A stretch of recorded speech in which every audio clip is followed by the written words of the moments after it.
Hello all, எல்லாரும் எப்படி இருக்கீங்க? இந்த வீடியோவை நான் மத்தியானத்துலேருந்து ஸ்டார்ட் பண்ணுறேன். புஜு ஸ்கூல் கிளம்பிட்டான், அவரும் ஆஃபீஸ் போயிட்டாரு. ஸோ லஞ்சுக்கு நான் மட்டும்தான். ஃப்ரிட்ஜுக்குள்ளே கொஞ்சம் ஸ்ப்ரவுட்ஸ் இருந்தது. ஸோ ரைஸ் இன்னைக்கு வேணாம் அப்படின்ட்டு ஸ்ப்ரவுட் சாலட்கான ப்ரிப்ரேஷன் தான் பண்ணிகிட்ருக்கேன்.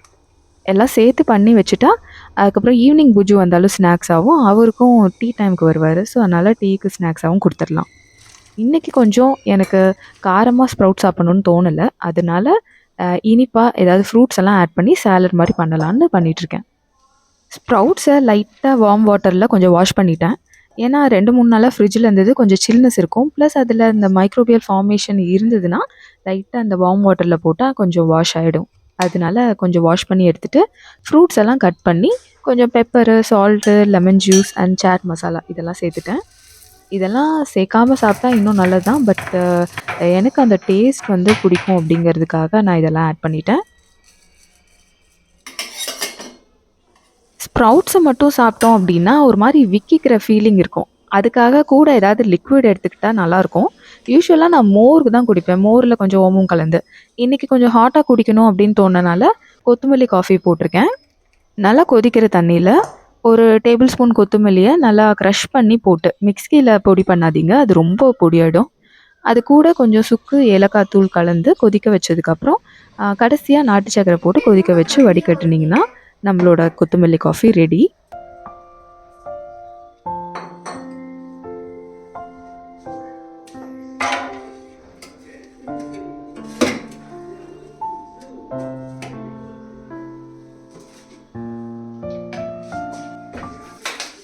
குக்கிங் வேலை இன்றைக்கி பெருசாக இல்லை, பட் க்ளீனிங் கொஞ்சம் நிறையா பண்ண வேண்டியது இருந்தது. அதில் முக்கியமானது இந்த கார்னர் ஷெல்ஃப். இதில் இருக்க பேப்பரெல்லாம் ரொம்பவே டர்ட்டி ஆயிடுச்சு. ஸோ அதனால் சேஞ்ச் பண்ணிகிட்ருக்கேன். யூஸ்வலாக நான் பேப்பர் லைனிங் தான் போடுவேன். ஏன்னா அதுதான் வந்து பெஸ்ட்டு. நம்ம பெஸ்ட் அவுட் ஆஃப் வேஸ்ட்டு. இந்த டிஷ்யூஸ் எல்லாம் போடுறத மோஸ்ட்லி நான் அவாய்ட் பண்ணிடுவேன். முடிஞ்ச அளவுக்கு அவைலபிளாக இருக்கிறது வேஸ்ட்டாக போகிற பொருட்களை மட்டுமே யூஸ் பண்ணி பண்ணும்போது கொஞ்சம் எக்கோ ஃப்ரெண்ட்லியாக இருக்கும். அப்படிங்கிறதுனால க்ளீனிங்க்கு பயோ என்சைம் யூஸ் பண்ணேன். வீட்லேயே ஆரஞ்சு பழத்தோடு இருக்கு இல்லையா, அதெல்லாம் யூஸ் பண்ணி பண்ணுற ஒரு க்ளீனிங் லிக்விடு. உங்ககிட்ட அது அவைலபிளாக இல்லைன்னா நீங்கள் ஜஸ்ட்டு வினிகரை யூஸ் பண்ணி க்ளீன் பண்ணிக்கலாம். வினிகரை தண்ணியில் கலந்து ஸ்ப்ரே பண்ணி க்ளீன் பண்ணலாம். இது மாதிரி பண்ணும்போது ஆயில் ஸ்டெயின்ஸ் எல்லாம் டக்குன்னு வந்துடும், கெமிக்கல் ஃப்ரீயும் கூட. ஸோ இன்னைக்கு கவுண்டர் டாப் க்ளீனிங் அப்படிங்கிறதுனால இந்த மிக்ஸி இது எல்லாத்தையும் வந்து ரொம்பவே மேலே இருக்கிற ஏரியா பார்த்திங்கன்னா அழுக்கு அப்பின மாதிரி இருக்கும். ஸோ அதுக்கெல்லாம் வந்து ஸ்ப்ரே பண்ணி க்ளீன் பண்ணிவிட்டு மிக்ஸியெல்லாம் வந்து முடிஞ்ச அளவுக்கு ட்ரையான நார், ட்ரையான ப்ரஷ்ஷு இதெல்லாம் வச்சு க்ளீன் பண்ணுறது பெட்டர் ஆப்ஷன்.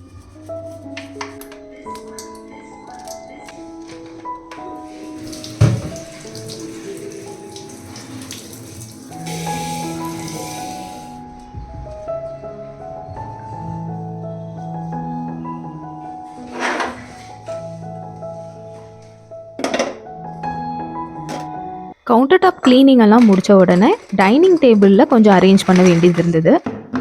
எப்போவுமே டேட்ஸ் வந்து டைனிங் டேபிளில் இருக்கும். ஸோ வேணுங்கிறப்ப எடுத்து சாப்பிட்டுக்கிற மாதிரி அண்ட் கண் முன்னாடியே இருந்தால் தான் நம்ம அடிக்கடி அதை சாப்பிடுவோம். ஸோ அதையும் ஒரு கண்ணாடி பாட்டில், அழகான பாட்டிலுக்கு ஒரு ஏர் டைட்டாக ஷிஃப்ட் பண்ணிட்டோம். ஏன்னா அதை நான் பிளாஸ்டிக்கில் வச்சுருந்தேன். அடுத்தது ஊறுகாய் சில்வர் பாட்டிலில் வைக்கக்கூடாது, அதனால் நான் வந்து அதையும் கிளாஸ் பாட்டிலுக்கு ஷிஃப்ட் பண்ணிட்டேன். வெண்ணெயெல்லாம் எடுத்து வச்சுருக்க பாக்ஸு ஃபில் ஆகிடுச்சு. ஸோ அடுத்த பேட்சை ஃபில் பண்ணணுன்னா நம்ம அதை எம்டி பண்ணி தான் ஆகணும். அதனால் நெய் காய்ச்சிட்ருக்கேன். நெய் காய்ச்சி இறக்கும்போது கொஞ்சம் கடைசியாக இந்த மாதிரி வெந்தயம் சேர்த்து இறக்குனா ரொம்ப நல்லா ஃப்ளேவர்ஃபுல்லாக இருக்கும். அடுத்தது இந்த நெய் காய்ச்சிட்டு இருக்கும்போது அதை டிஸ்டர்ப் பண்ண கலக்கக்கூடாது கரண்டியை வச்சு. அந்த மாதிரி கலக்குனிங்கன்னா அந்த செட்டில் ஆகாது கடைசியில்.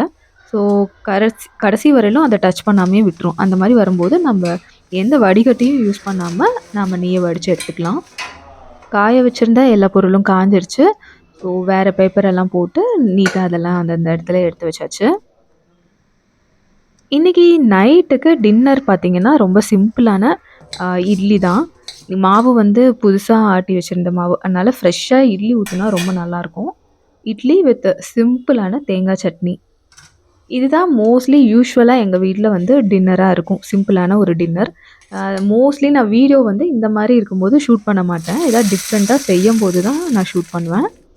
ஸோ இன்றைக்கி வந்து என்னோடய ரிலாக்ஸ்டான ஒரு நார்மல் டே ரொட்டீன் அப்படின்னு கூட சொல்லலாம்.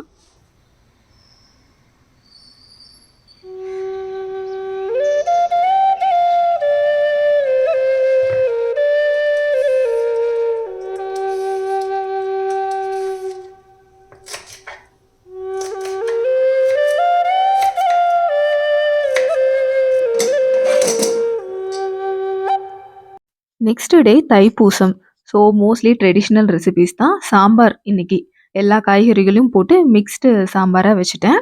அப்பவே கொஞ்சமா ரசத்துக்கும் சேர்த்து கொஞ்சம் பருப்பு எடுத்து வச்சுட்டேன். பருப்பு ரசம் வச்சிடலாம் அப்படின்னு சொல்லிட்டு. காலையில சாம்பார் கூட மினி இட்லி. இதுதான் வந்து டிஃபன் எங்க வீட்ல இன்னைக்கு. யூசுவலா கம்ஃபர்ட் ஃபுட்டு அப்படின்னு பெஸ்ட் கம்ஃபர்ட் ஃபுட்டுன்னு பார்த்தீங்கன்னா, இட்லி, சாம்பார், இட்லி, சட்னி இதெல்லாம் தான். புஜு இட்லி இதெல்லாம் சாம்பாருக்குள்ள வந்து எவ்வளோ போட்டுட்டோம்ல. தடவ சாப்பிட்டாலும் சரி, அப்புறம் நெறைய ஏதாவது விதவிதமா சாப்பிட்டுட்டு அன்னைக்கு வந்து இந்த மாரி கம்ஃபர்ட் ஃபுட் சாப்பிட்டா தான் தூக்கம் வரும். அப்பதான் ஒரு ரிலாக்ஸ்டான ஒரு ஃபீலிங் இருக்கும். இல்லையா? அந்த மாதிரியான ஒரு கம்ஃபர்ட் ஃபுட் எங்களுக்கு இந்த சாம்பார், இட்லி, சட்னி இதெல்லாம் தான். 11:30க்கு பஸ் வந்துரும். அதனால அவனுக்கு மட்டும் காலையில பிரேக்ஃபாஸ்ட்டுக்கு இட்லி ஊத்தி குடுத்தாச்சு. எங்களுக்கு தேவையானத அதுக்கப்புறம் நாங்க வந்து பண்ணிப்போம். அண்ட் லஞ்ச் பாக்ஸுக்கு இன்னைக்கு சாம்பார் சாதம். அப்புறம் அது கூட ஒரு பனானா. இவ்வளோதான் சிம்பிளான லஞ்ச். எல்லாமே இன்னைக்கு ரொம்ப சீக்கிரமா வேலை முடிஞ்சிருச்சு. காலையில புஜுக்கு எப்பவுமே ஒரு 2, 3 டேட்ஸ வந்து பிரேக்ஃபாஸ்ட்க்கு முன்னாடியே குடுத்துருவோம் வெறும் வயித்துல. ஸோ இது வந்து அவனுக்கு இப்போ ஒரு ஹேபிட்டா ஃபார்ம் ஆயிடுச்சு. ஸோ இந்த மாரி ஹேபிட்ஸ சின்ன வயசுலேருந்தே ஃபாலோ பண்ண வைக்கிறதுனால, அவங்க கடைசி வரையிலும் அதில ஸ்டிக் ஆயிக்குவாங்க.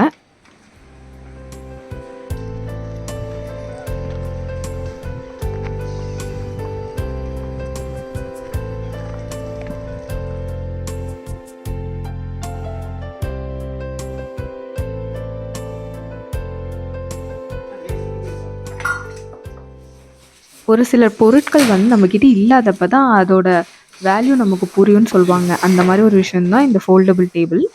இது ஆல்ரெடி ஹால்ல ஒண்ணு வச்சிருந்தோம். அது ரீசென்ட்டா கொஞ்சம் உடஞ்சிருச்சு. தெரியாம அது மேல ஏறி என் வீட்டுக்காரர் உட்காந்த உடனே அது உடஞ்சிருச்சு.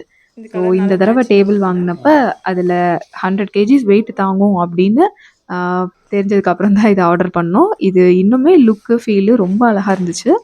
கொஞ்சம் காஸ்ட்லியர் சைட் தான். பட் ரொம்ப புடிச்சிருந்தது.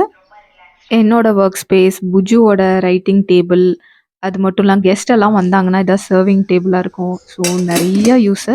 வேணும்னா நம்ம வெளியில கூட தூக்கி போட்டுக்கலாம் ஃபோல்டபுள் அப்படிங்கிறனால. மடக்கி வச்சுட்டா இடம் சேவிங். நெறைய பேர் ஏதாவது பார்ட்டி எல்லாம் பண்றோம்னா, அதெல்லாம் மடக்கி வச்சுருவோம். இன்னைக்கு மத்தியானத்துக்கு சாம்பார், ரசம் எல்லாமே ரெடி இல்லையா? ஸோ சாம்பார் வந்து ரெடி. ரசம் வந்து இனிமேல் தான் அத தாளிச்சு கொட்டணும் அவ்வளோதான். மத்தியானத்துக்கு பொரியலுக்கு பீர்க்கங்காய் பொரியல் பண்ணிட்டேன். தைப்பூசம் இன்னைக்கு. அதனால கொஞ்சம் டிஃபரெண்ட்டா ஏதாவது ஸ்வீட் ஏதாவது செய்யலாம் அப்படின்னு சொல்லிட்டு, கொஞ்சம் பஞ்சாமிர்தம் பண்ணலாம் அப்படின்னு அதையும் இன்னைக்கு ப்ரிப்பேர் பண்ண போறேன். ரொம்ப சிம்பிளான பட் எங்களோட ரொம்ப ஃபேவரட்டான காம்போ இந்த ரெசிபீஸ் எல்லாம். காலையில பருப்பு தண்ணியில கொஞ்சம் தக்காளிய போட்டு வச்சிருந்தேன். தக்காளி நல்லா சாஃப்ட் ஆயிருச்சு. ஸோ ரசத்துக்கு எல்லா ப்ரிப்பரேஷனும் பண்ண ஆரம்பிச்சுட்டேன். தக்காளி, கொஞ்சம் பூண்டு அண்ட் பச்சை மிளகா, சாம்பார் தூள் இதெல்லாம் போட்டு கலந்து வச்சுட்டாச்சு. தாளிச்சு கொட்டியாச்சு. இப்போ இத ஒரு கொதி விட்டு எடுத்துறணும். கொதிச்சு வரும்போது கொஞ்சமா நம்ம மேல வந்து அ கொத்தமல்லி தழைய தூவிட்டு உப்பு கலந்து எடுத்துறணும். கடைசியா தான் ரசத்துல எப்பவுமே உப்பு கலப்பேன். அப்பதான் அது ரொம்பவே நல்லாயிருக்கும். பீர்க்கங்காய் பொரியலும் ரெடி. அது கூட கடைசியா நெறைய தேங்காய் சேர்த்துப்போம். அது ரொம்ப டேஸ்டியா இருக்கும். பீர்க்கங்காய் பொரியலுக்கு எஸ்பெஷலி சேர்த்து நல்லா கலந்து விட்டு எடுத்து வச்சுட்டோம்னா, அது ரெடி. கடைசியா பஞ்சாமிர்தம் மட்டும் தான் பாக்கி இருந்தது. நான் கொஞ்சம் அப்பவே பேரிச்சம்பழத்த சுடு தண்ணீல ஊற வச்சிருந்தேன். அத எடுத்து அத நல்லா கிள்ளி போட்டுட்டேன். கூடவே வாழைப்பழம், தேனு, பஞ்சாமிர்தம் இல்லையா? ஸோ 5 பொருட்கள். நான் வந்து கொஞ்சம் எக்ஸ்ட்ராவா இன்னும் 2 பொருள் ஆட் பண்ணேன். கொஞ்சம் குல்கந்து, அப்புறம் ஏலக்காய் பொடி, நெய்யி இதெல்லாம் கலந்துக்கிட்டேன். தேனோட சுகர் டேஸ்ட் புடிச்சதுன்னா அதோட விட்டுறலாம். பட் எனக்கு கொஞ்சம் நாட்டு சர்க்கரை போட்டா நல்லாயிருக்கும்னு தோணுச்சு. அதையும் கலந்து எடுத்து வச்சாச்சு. ஒரு அளவா எல்லாத்துக்கும் ஒரு 2, 2 ஸ்பூன் வர மாரி. ரொம்ப சூப்பரா இருந்தது பஞ்சாமிர்தம் இன்னைக்கு. அண்ட் எல்லாரும் லஞ்ச் சாப்பிட ஆரம்பிச்சிட்டோம். நானும் என்னோட வீட்டுக்காரரும் தான். புஜு வந்து லஞ்ச் முடிஞ்சு அதுக்கப்புறம் தான் அந்த டைம்க்கு அப்புறம் தான் அவன் வருவான்.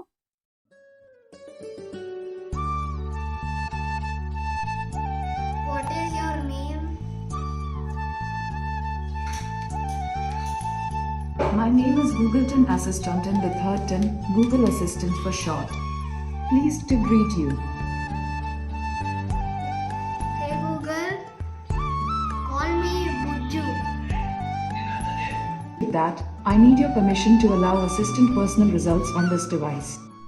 லஞ்ச் எல்லாம் முடிச்சு கொஞ்சம் ரிலாக்ஸேஷனுக்கு அப்புறமா நேத்து மிச்சம் விட்ட கொஞ்சம் கிளீனிங் வேலைய அகைன் இன்னைக்கு ஆரம்பிச்சாச்சு. பூஜா ரூம் கேபினெட்ஸ் எல்லாம் இன்னைக்கு கிளீன் பண்ண வேண்டியது இருந்தது.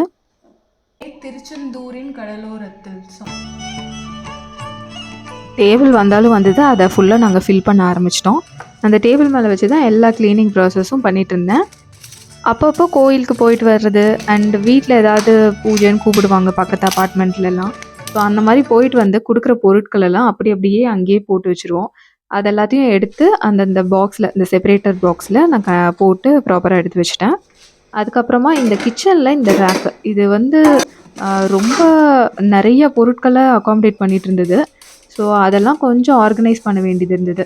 கண்டிப்பாக ஆஃப்டர் ஒரு டைம் ஆஃப் யூசேஜ்க்கு அப்புறம் இந்த பொருட்கள் நம்மளுக்கு இப்போதைக்கு நம்ம யூஸ் பண்ண மாட்டோம் அப்படின்னு தோணும். அது எல்லாத்தையும் எடுத்து பரண் மேலே போட்டுட்டு சிலதை நம்ம யூஸ் பண்ணவே மாட்டோம்னு தோன்றதெல்லாம் வந்து நம்ம டொனேஷன் பண்ணிடலாம்.